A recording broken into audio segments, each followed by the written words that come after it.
અમરકાંત મહેતાની દીકરી પર હાથ ઉપાડ્યો તે ઉપડી ગયો, ઉપડી ગયો. શું કરું? અરે મને શું ખબર હતી કે ઓલો ડોક્ટર ફૂટી જશે. આ ખોટો રિપોર્ટ મેં જ બનાવ્યો હતો. લક્ષ્મીના જમવામાં દવા હું જ નાખતો હતો. તું શું કરતી હતી? 250 કરોડ જો તારે જોઈતા હોય ને તો તું પણ તારા હાથ પગ હલાવ. તું પણ કંઈક કર. બેઠા બેઠા બસ તારે આખો દલ્લો ખાઈ જવો છે. જો બધા જ કાવતરા મારે કરવાના હોય તો હું તને શું કામ ભાગ આપું? 250 કરોડ હું એકલો ના ખાઈ જાઉં. રણજીત!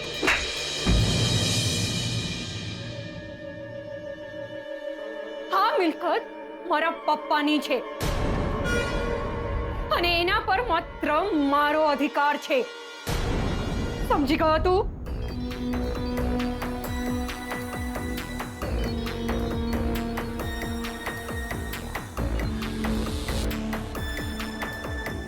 સારિકા, સારિકા, અંદરો અંદર લાફાલાફી કરવાથી થશે શું?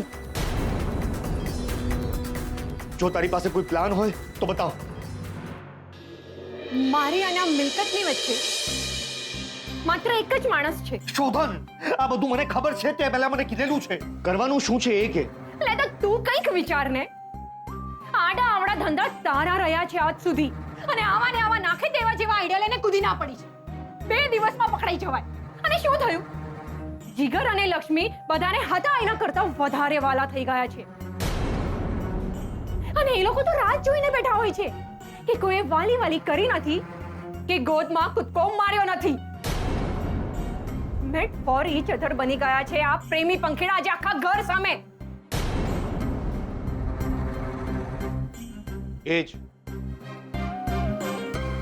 એ જ વાત છે જે આપણને કામ લાગી શકે એમ છે સારિકા. લક્ષ્મી અને જીગર ભલે આખા ઘરને લૈલા મજનુ લાગ્યા હોય પણ શોધને નહીં ભૂલી શકે કે લક્ષ્મી એની પત્ની છે. પોતાની જ આંખ સામે પોતાની જ પત્નીને બીજાની થતા એ નહીં જોઈ શકે. ભલે છૂટાછેડા થઈ ગયા હોય પણ શોધને ક્યારેય નહીં ભૂલી શકે કે લક્ષ્મી એની પત્ની છે. રણજીત,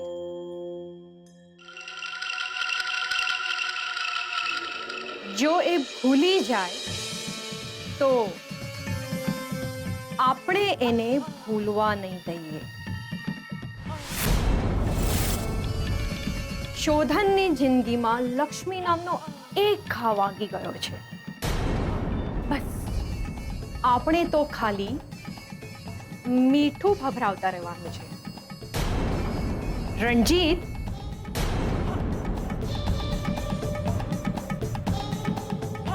એક પ્લાન છે મારી પાસે. સાપ પણ મરી જશે અને લાકડી પણ આપણી નહીં હોય.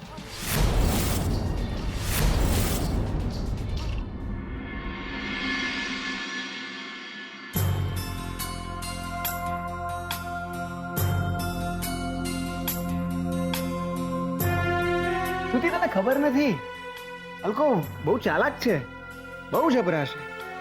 આપણે લોકો અહીંયા હનીમૂનનું પ્લાનિંગ કરતા રહી છીએ અને આ લોકો હનીમૂન પતાવી નાખે એવા છે. લક્ષ્મી માં બનવાની છે તારા બાળકની. આવી પરિસ્થિતિમાં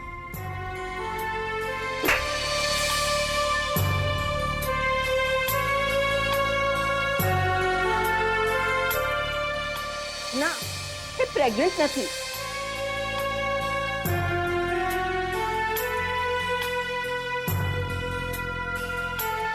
શોધન માટે તમને ચિંતા છે તો દિયોર મારો બી ભાઈબંધ છે. હું બી ઈચ્છું છું એના લગ્ન થાય, એનું ઘર વસે, 2-4 બાળકો થાય એને. હું બી એનું સારું જ વિચારું છું. લક્ષ્મી,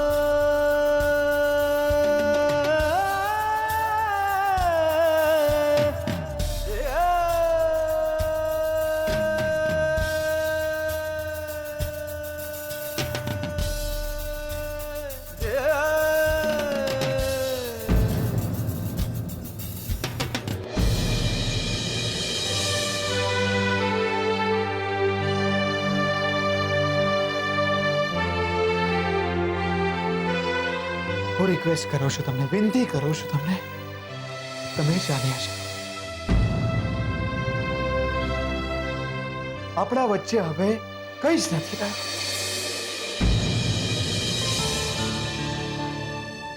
અભિનંદન આપી શકો છો.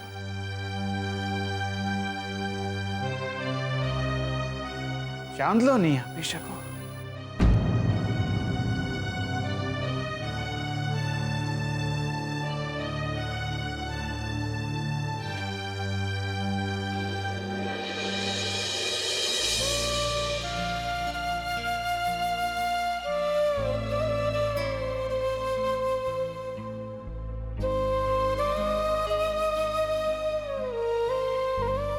અરે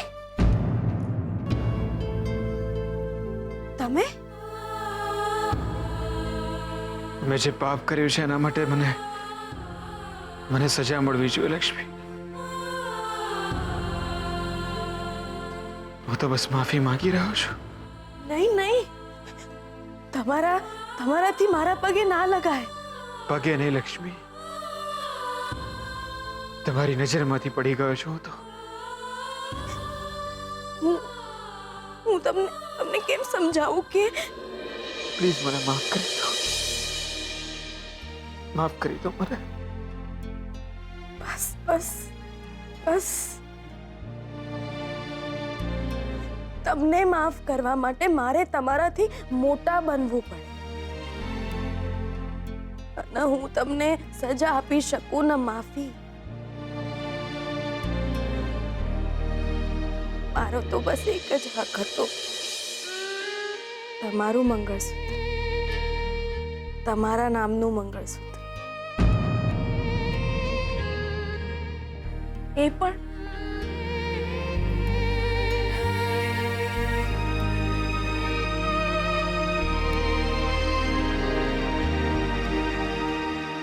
આ તમારું મંગળસૂત્ર.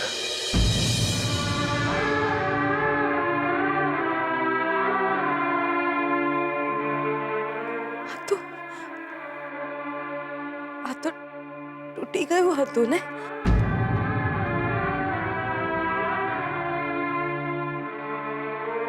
આપણો સંબંધ પણ તો તૂટી ગયો હતો.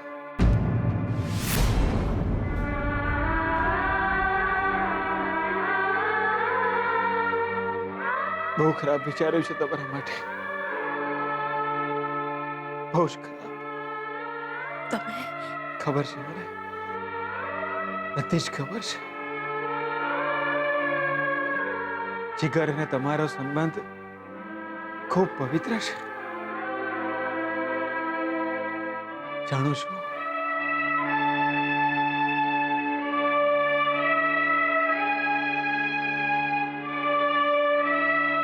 કહેવાય છે ને કે સૂરજ સામે આપણે કાદવ ઉછાળીએ તો એ આપણા ચહેરા ઉપર જ પડે છે.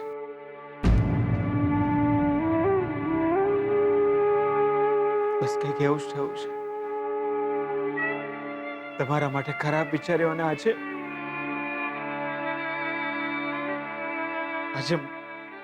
મોઢું બતાવવાને લાયક નહીં રહ્યો.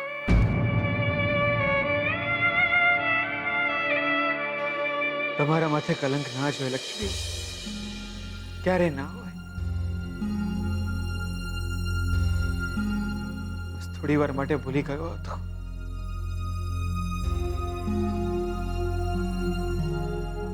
કંઈક માંગો તો આપશો મને. જીવ માંગી લો. એટલા માટે થઈને તમારી સેથીમાં સિંદૂર નહોતું પૂર્યું.